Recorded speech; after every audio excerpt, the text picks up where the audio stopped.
Hi, my name is Annette Lynch, and this is the first of a series of videos talking about thinking-based safety, how your mind affects your ability to be safe. I've been working with the bullying group to create the Mind-Body Safety program, to bring to organisations such as yourself to create a safety culture.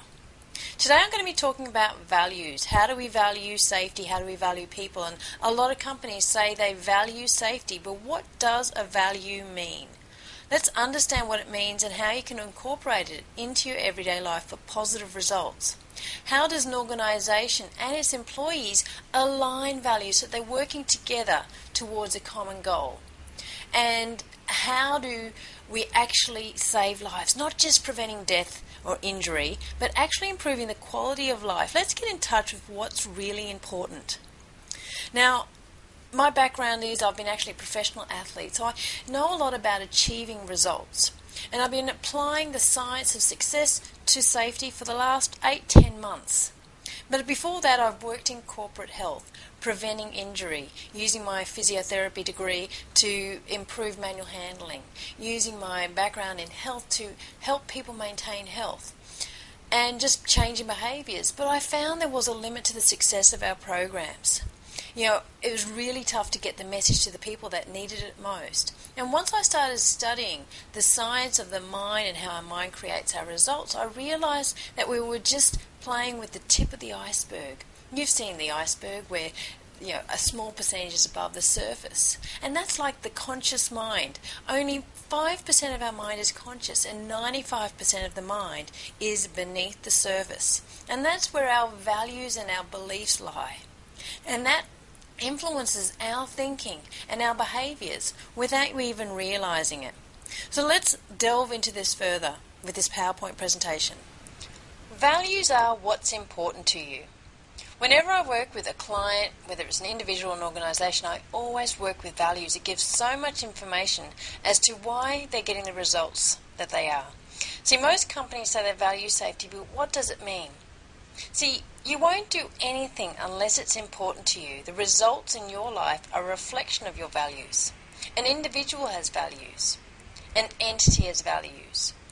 And where a person invests their time and money is an indication of the values. For example, I don't spend a lot of money on clothes or shopping, but tell me about some seminar or some book to buy and I've got my credit card out. I value learning. And I value travel. I love travelling. So that's where I spend my money and my time. What's important to you?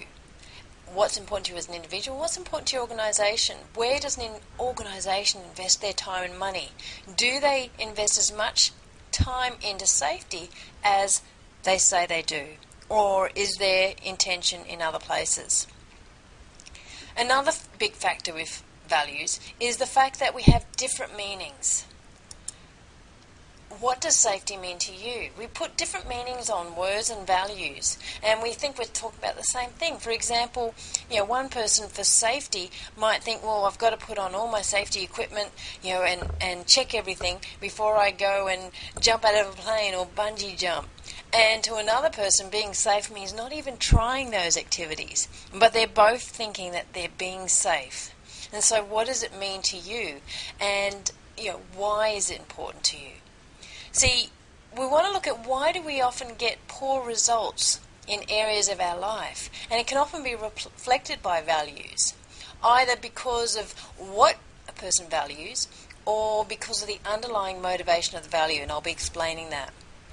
See, a person, for example, could have health problems, perhaps because they don't value health. It's not important enough to them, or it's a low-ranked value. And a company can have a safety issue because they don't value safety enough. It sits below other things like profitability, productivity. Or perhaps the value is actually ranked high, but the motivation is negative. What do I mean by that? See, values are a driving force, and they motivate us. And the key is, are they driving us towards what we want, or are they driving us from what we don't want? You see, there's the pleasure-pain principle.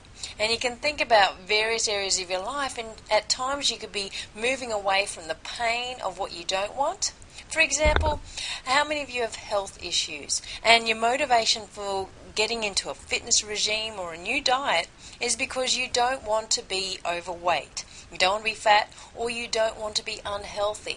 You're thinking about what you don't want, and so the motivation is there to go out and do something about it. Join a gym, eat better, and eventually you start getting results. But once those results are there, there's no more motivation to keep doing things.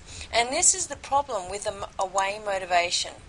It gives you the yo-yo effect. Let me show you here on this graph. If we start here on the left, while we have the pain that we have ill health, or perhaps, if we're motivated to not be broke financially, we do the work that brings us up to a point, and then we're feeling great. We look in the mirror and like, hey, I don't have to do anything, I can eat a little bit.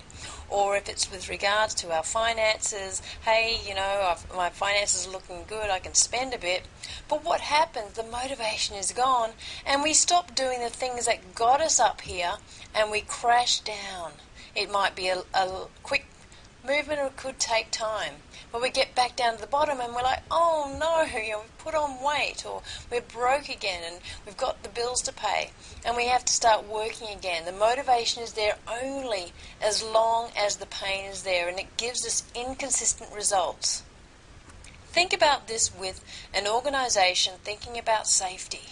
Why is safety important to them?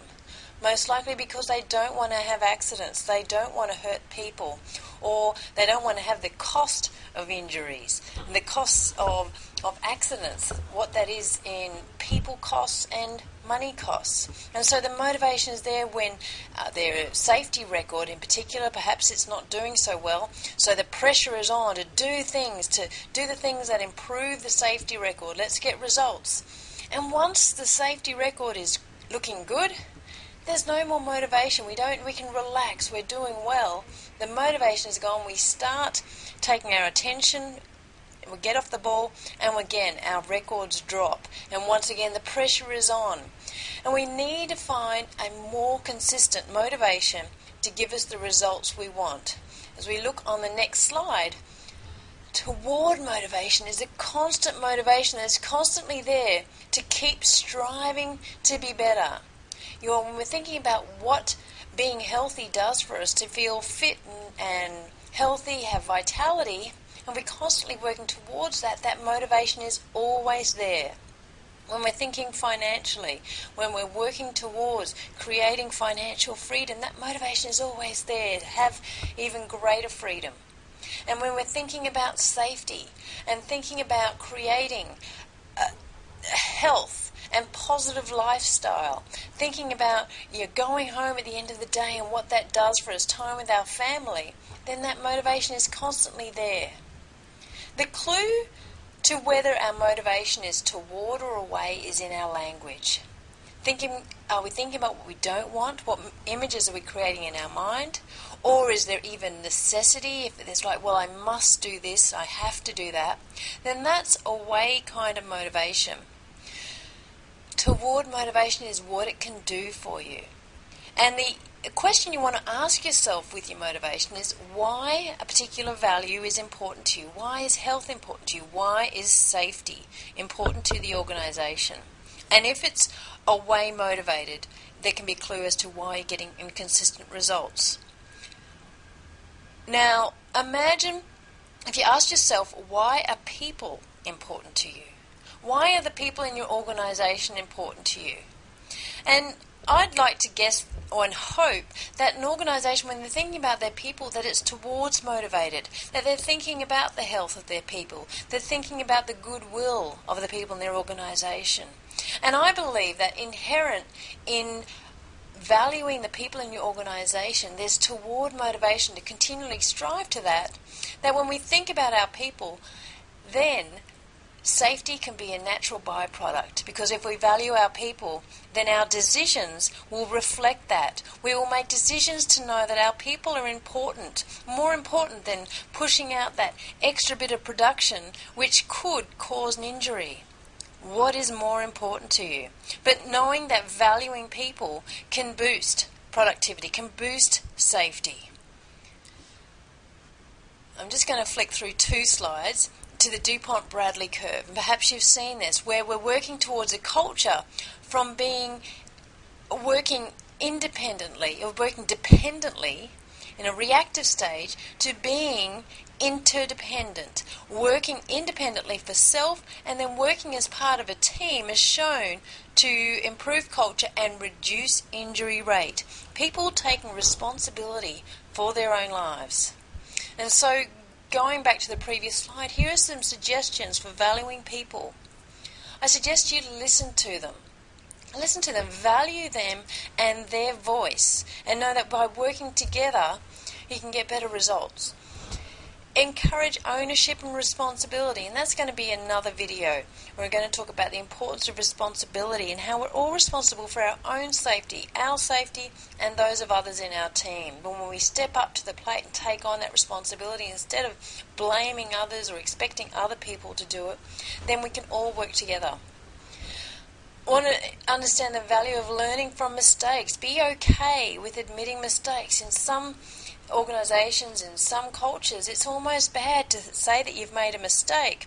But I would say it's bad not to admit mistakes, for not to learn from them, and then someone else having this, repeating the mistake because they didn't get the lesson, and then having an injury, or even worse.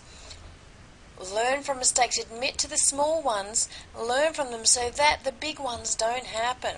Have an effective feedback mechanism within the organisation that we continue to learn and strive to be better so that we can prevent the big accidents.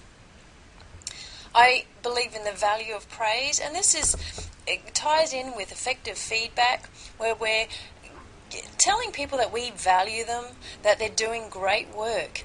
Too often we're telling people when they're doing things wrong, but what if we tell them when they're doing it right? Often we don't know the accidents that we're preventing because they don't happen. But when we see people doing the right thing, wearing the right equipment, then praise them to reinforce those good habits. And finally, we can align values. Find out what's important to the people in your organisation, what's important to the organisation, and understand what that means, working together towards a common cause. It all starts in the mind. And here we have the hierarchy of change. A lot of programs, behaviour-based programs, are focusing on this level of changing behaviour, changing capabilities and skills, and so that people do things differently to create safety.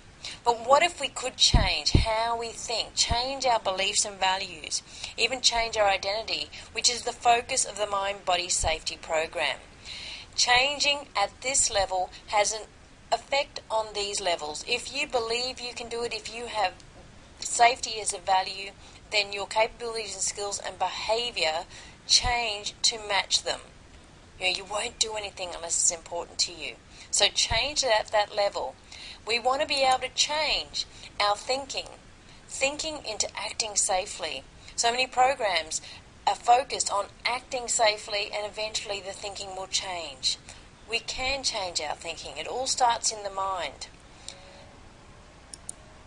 And so with thinking-based safety, we want to look at teaching about personal responsibility, taking responsibility for self and for the team, so that each and every one is working together for their own safety, so that the organisation can have a great safety record and get great results. By valuing people, you do value safety. And we want to teach how we can make better choices. Know that you've got choices in your actions, in your decisions, and in even how you feel, how you're showing up for work. And therein lies getting better results. For more information on the Mind-Body Safety program and how it can help your organisation improve its safety, improve its culture, improve leadership, then please contact the Bullion Group. You can email admin@thebullionGroup.com.au. We really look forward to hearing from you. My name's Annette Lynch, and I look forward to sharing more videos